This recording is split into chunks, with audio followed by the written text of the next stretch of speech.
I'm Sarah, a 28-year-old librarian whose life story reads more like a suspenseful thriller than that of a reserved bookworm. More survival skills were imparted to me in my neighborhood growing up than in any institution. I won state titles in martial arts and lightweight boxing, not just for medals, but also to demonstrate my ability to defend myself. Back then, they called me Riptide because I was cool under pressure until I lost it, at which point I swept everything away. I recall the day I got to know Alex. Like any other, I began by putting books away and daydreaming while walking around the library's calm aisles. However, several wannabe tough guys decided I was an easy target as I was leaving work that day. That's when the brash and chivalrous Alex entered the picture. "Hey, get over here and leave her alone," he said, moving in between of us. Even though I knew I could handle it, I nevertheless rolled my eyes and thanked them for the gesture. The goons chuckled. One snarled, "What are you going to do about it?" I was not even aware that punches were flying. It was when Alex took a hit that I intervened. My training paid off, and the thugs were fleeing in a matter of minutes, nursing more than their pride. Alex was lying down, tending to his broken lip. His voice was tinged with blood as he said, "Wow, that was amazing." "I'm Alex, by the way." "Sarah?" I answered, raising a hand to shake his. We were stuck together ever since that day. I was greeted warmly by his parents. "You're the daughter I never had," his mother would say to him every time. He would hear his father laughing and say, "Well, she's certainly the protector we never knew we needed." However, not everybody liked it. Alex's younger brother, Mark, was not like the others. He mocked my job when I initially met him. He mocked, "A librarian, huh? What do you do? Read all day?" I gave a shrug. "Keep the world of knowledge safe for the likes of you." He let out a bitter laugh. "I prefer my women with a bit more edge." I arched an eyebrow. "Trust me, I've got more edge than you can handle." We ended it there, calling an apprehensive ceasefire. However, I could sense that this was only the start of our journey, one that would test me in unexpected ways. That evening, I returned home. With the exception of Alex's cooking sounds coming from the kitchen, the home was quiet. The aroma of spaghetti filled the air, a humble delight after a demanding day. I began, "You wouldn't believe the day I had," but he turned and smiled away any signs of exhaustion. "Let me guess, another round with the encyclopedia set?" "That or something similar," I chuckled. We were used to our routine, a quiet life interspersed with reminders of my past. I was happy for the time being, but I had no idea how much my old life would resurface in my new one. I had discovered a fresh start, an opportunity at a life I never would have imagined. Initially, Alex's dad died. His mother then slept off and stayed asleep. Following the demise of Alex's parents, we had to learn to live in a new normal. Mark eventually found a flat across town, but they had left us with a small, comfortable house in a good part of town. Though it was just wishful thinking, it appeared as though everything may settle down. I recall the day Mark and Lisa, his new wife, unexpectedly showed up. Her tattoos ran down her arms like battle scars, and she exuded a wild combination of attitude and ink. They stormed in as I was in the middle of going through some old crates. "Hey, check out what the cat brought in," a smirky Mark said. Lisa was standing behind him, noisily chewing gum and looking around the house as if it were her own. "Nice digs you got here," Lisa remarked, her tone brimming with contempt and admiration. I got to my feet and wiped my hands on my jeans. "Many thanks. It's nice. And you too?" She gave voice to a harsh, barking laugh. "As Mark's better half, I'm Lisa. Better by far is what I mean." I couldn't hold back my laughter. "You're welcome at our house, Lisa. Just be careful not to break anything, Mark included." Mark rolled his eyes. "Sarah, you're always the joker, huh?" But really, this is far too wonderful of a spot for a couple of bookworms. We're in a dump, you should see it. Lisa added, Yes, we were considering the possibility of switching.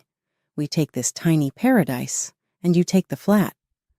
Until then, Alex had been silent, but now he laughed. I think we'll keep what's ours, thanks. There were several unspoken challenges in the air during the tense conversation. I wasn't one to back down as Lisa strode around the home, every motion intended to intimidate. Listen, Lisa, you're welcome as family in our home. Please don't trespass, I said in a firm voice. Everybody has to lead their own life. She bit her gum and gave me a stern look. Oh, honey, I'm just getting started. She waved about, saying, This place is going to be mine. I like a challenge. The sheer boldness was nearly comical. Nearly. I glanced at Alex, who gave me a tiny shake of his head, indicating that he was okay with it for the time being. After that, they left quickly, but the tension persisted like an unpleasant odor. Alex and I took a seat in the living room after they left. There was a heavy quiet between us. Can you believe them? At last, I spoke, ending the silence. With a groan, Alex combed through his hair. Mark's always been a handful, but Lisa, she's something else. Saying it more to myself than to him. I can handle her. I've dealt with worse. But that interaction signaled the start of a sequence of events that would try our patience and resolve as the days grew into weeks and the weeks into months. Lisa wasn't just talking when she made her audacious claim to our house. It was a declaration of war, and we were squarely in her crosshairs. The problem started out little at first. When I would wake up, our fence would be littered with trash, and the side of the house would be spray painted with offensive phrases like, get out or not welcome. Even though it was childish, it made me uneasy. When things got serious, my suspicion that Lisa was the one behind everything was validated. I discovered a dead bird, a perverse warning, lying on our doorway one morning. I recall feeling furious as I stood there and looked down at it. With a shovel in hand, I removed it as my head was filled with menacing ideas. I choose to overlook it for the time being. Lisa, nevertheless, went one better after that. One afternoon, she entered the library with a smug expression on her face. She came running towards me while I was reshelving books. She yelled, Hey, book nerd, loud enough for anyone to hear. I turned, my expression neutral. Can I help you? Her eyes glinted with venom as she grinned. I was curious to know where the well-known Sarah spends her days. What a dull existence this is for you, huh? I shrugged, trying to keep it cool. It's a living. What do you want, Lisa? She leaned in close, her breath reeking of cigarettes. Just a friendly visit. But let me give you a little advice. Give up the house and all this. She gestured around. Stop simple as that. Before I could reply, she started knocking books off the shelves, her laughter echoing in the quiet room. I grabbed her arm, stopping her. Enough, Lisa. Leave now, or I'll call the cops. She yanked her arm free, still smirking. You wouldn't dare. See you around, Sarah. I spent the next hour picking up books, my mind a whirlwind of anger and frustration. I wanted to fight back, to put her in her place, but I remembered my promise to stay calm. I couldn't let her see she got to me. That evening, I called Mark, hoping maybe he'd see reason. Mark, your wife's out of control. She came into the library today, caused a scene. It's got to stop, I said, trying to keep my voice steady. There was a pause, then he laughed. Sarah, always so dramatic. Lisa's just having a bit of fun. But I'll tell you what, give us the house, and I'll make sure she leaves you alone. I clenched my fist, feeling the old fire rise. That's not going to happen, Mark. Control your wife or I'll take matters into my own hands. He scoffed. Big words, Sarah. Just remember you started this. We hung up, the threat hanging heavy in the air. I didn't tell Alex about the call, not wanting to worry him more than necessary, but I knew things were about to get a lot worse. It was only a matter of time before Lisa or Mark made their next move, and I had to be ready. The tension was like a thick fog hanging over our home, seeping into every corner. I could feel it, a constant reminder that things were far from okay. It wasn't just the vandalism or the threats anymore. It was the waiting, the not knowing when or what would come next. One evening, as I walked home from the library, my nerves were on high alert. The streets were unusually quiet, the silence amplifying my anxiety. That's when I saw him, Mark, staggering down the sidewalk towards me, a bottle in one hand and a look of drunken fury on his face. "Hey, Sarah," he slurred, his words soaked in alcohol. "Thought you could ignore me, huh?" I stopped, my heart pounding. "Mark, go home. You're drunk." He sneered, taking a step closer. "This is my family's home you're living in. You don't belong here." Before I could react, he swung at me. His fist cut through the air. Instinct took over. I dodged his blow and grabbed his arm, twisting it behind him. He yelped in pain, his knees buckling. "Listen to me, Mark," I hissed, my voice low and steady. "I don't want to hurt you, but I will defend myself." He struggled, trying to break free, but I held firm. "You're nothing, Sarah. A nobody." With a quick movement, I pushed him to the ground. His body hit the pavement with a thud. He lay there, whimpering, the fight gone out of him. "Stay away from us, Mark," I warned, my voice cold. "Next time I won't be so gentle." I left him there, the night swallowing his curses and threats. As I walked the rest of the way home, I couldn't shake the feeling of dread. It was one thing to deal with words and petty acts of vandalism, but this was different. Mark had crossed a line, and I knew it was only a matter of time before things escalated even further. Alex was waiting for me when I got home, his face etched with concern. "Where have you been?" "I've been worried sick." I sighed, the weight of the evening pressing down on me. "Ran into Mark.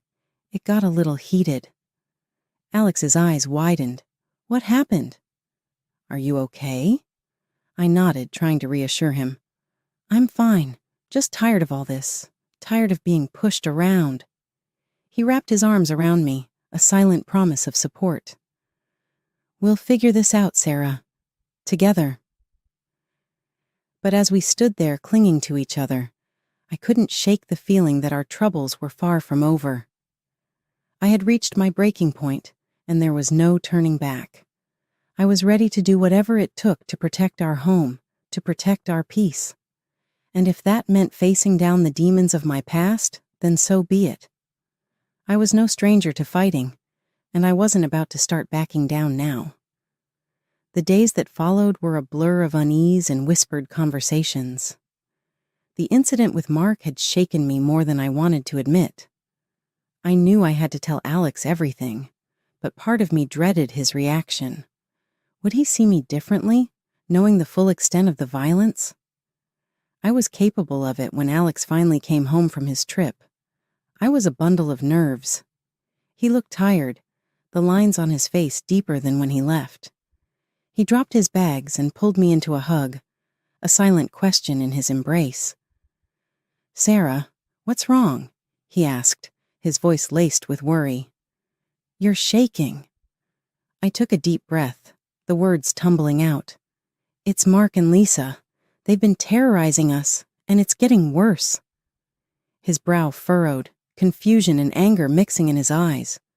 "What do you mean? What happened?"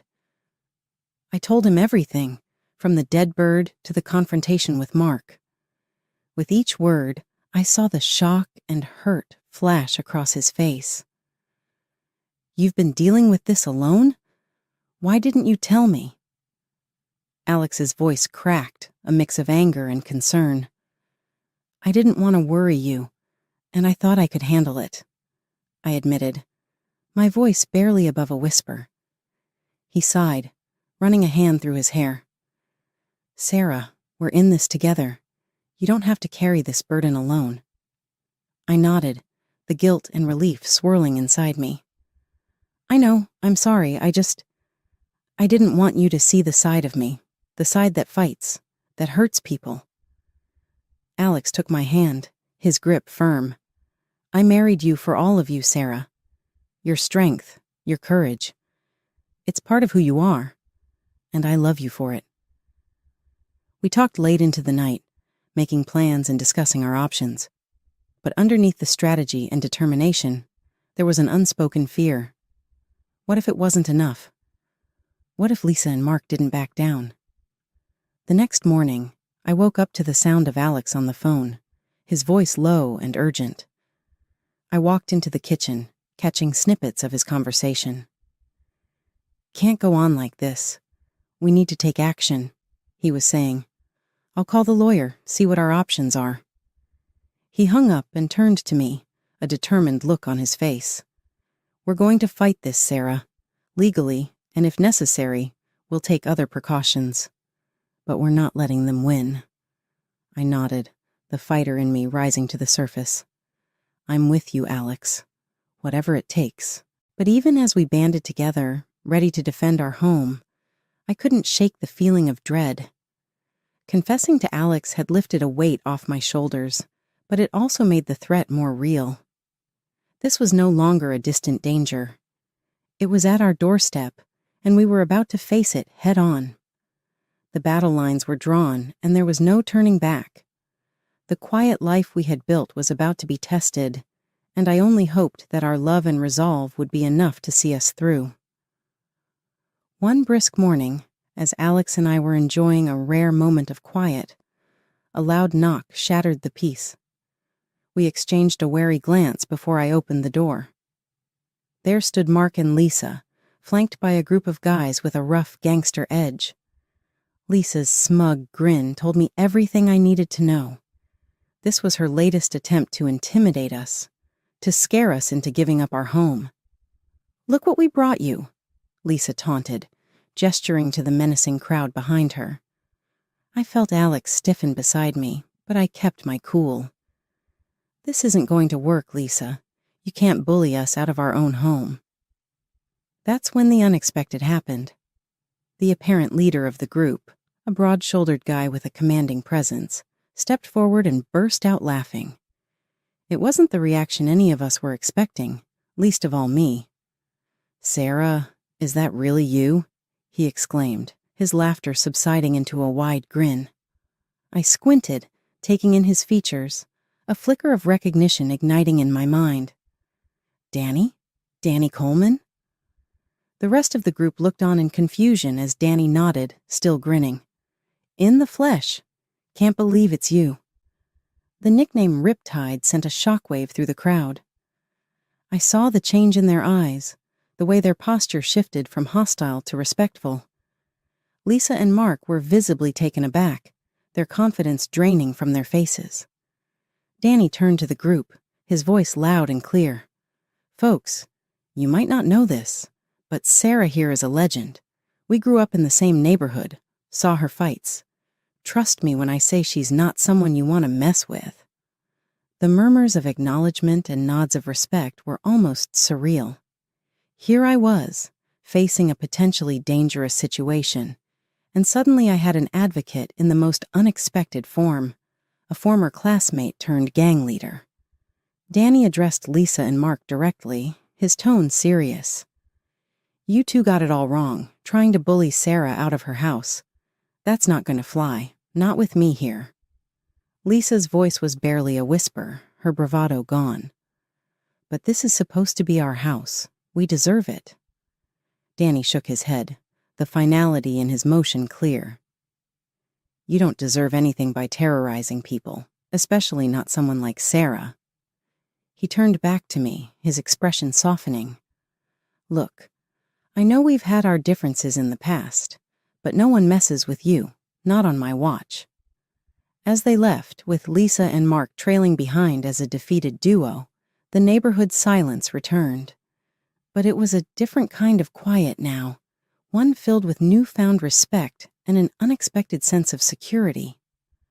I closed the door, leaning back against it, the adrenaline slowly ebbing away. Alex wrapped his arms around me, a mix of shock and relief on his face. "I can't believe that just happened," he said. I smiled, the tension finally releasing. Neither can I, but I'm not complaining. We had faced down a threat with the most unlikely of outcomes. As I looked out the window at the retreating figures, I realized that sometimes the past doesn't just haunt you. It comes back to lend a helping hand. With that thought, I knew we were going to be okay. We had stood our ground, and we had won. After the standoff with Danny and his crew, things took a swift turn. The air around our little home was charged with a sense of change, a palpable shift in the winds that had been threatening our peace for so long. The first sign of this change came unexpectedly just a few days later. I was out in the garden, tending to the roses that had started to bloom again, when I saw Lisa. Her usual brashness was replaced with a hunched, defeated posture. She was alone, without Mark or any of her so-called friends. She barely glanced my way as she made her way to her car, piled with boxes and bags. It was clear she was leaving. The news spread quickly. Danny, the unexpected ally from my past, had made good on his word. He kicked Lisa out of the gang, severing her last ties to the community she'd tried to dominate. Without the backing of her tough friends, Lisa no longer felt safe or powerful in the city. Her departure was quiet, almost unnoticed, a stark contrast to the loud, defiant character she had always portrayed. Mark was next. He came by a few days after Lisa's departure, his car filled with the last of his belongings. He stopped by our house, a hesitant figure at the end of our driveway. I went out to meet him, curious about what he had to say. "Sarah," he started, avoiding my eyes. "I'm leaving too, sold the apartment. It's time for a fresh start somewhere far from here." His voice was soft, lacking the harsh, mocking tone I'd grown used to. I could see the toll the recent events had taken on him, the realization of his mistakes finally dawning on him. "Mark," I said, my tone neutral, "I hope you find what you're looking for, and I hope you learn from all this." He gave a slight nod, acknowledging that he had contributed to the mayhem. "Sarah, I apologize for the entire hassle.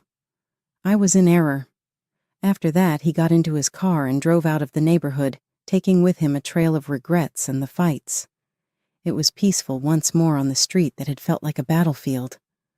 Our turbulent life chapter was drawing to an end. Alex and I were inside, watching out the window as a strange relief washed over us. "They're gone," I murmured, a little shocked. Exactly as that. Pulling me closer, Alex put his arm around my shoulder. "It's finished," he muttered. "Now that we can move on, we can." I was overcome with thankfulness for the strange twist of events that had brought us to this spot as we gazed out at the peaceful street and the houses covered in long shadows from the setting sun. Everyone in the neighborhood seemed to exhale with relief the day Lisa and Mark moved out. The air itself seemed lighter, more open-minded, and full of possibilities. We both experienced a strange sort of peace that only becomes apparent when the incessant cacophony has subsided with Alex and me. I broke the easy silence between us one evening as we sat on our front porch, watching the last of the sunset. "Do you think it's over already?" With a tone that blended astonishment and relief, I inquired. Alex turned to see, a soft smile spreading over his lips. "To be honest, no. We feel as though we just woke up from a nightmare." My laugh was the most genuine I had heard in months. "A nightmare come true. Hey, at least we're awake now." The gloomy chapter of Lisa and Mark's lives gradually receded with every day that went by. Once more, our house seemed to be a haven of love and laughter rather than stress and anxiety. I went back to my daily routine, taking comfort in the easy things like reading and gardening. The library was a calm, stable sanctuary. Once overshadowed by violence and dread, the small pleasures of neighborhood life suddenly shone brightly. Evening strolls, conversations over the fence, and the common experiences of neighborhood life had new meaning. Although the journey had been lengthy and difficult, we had grown stronger in the process. Our ties to our community and to one other had become stronger. Not only was there no longer any conflict in our home, but there was also compassion, resiliency, and understanding.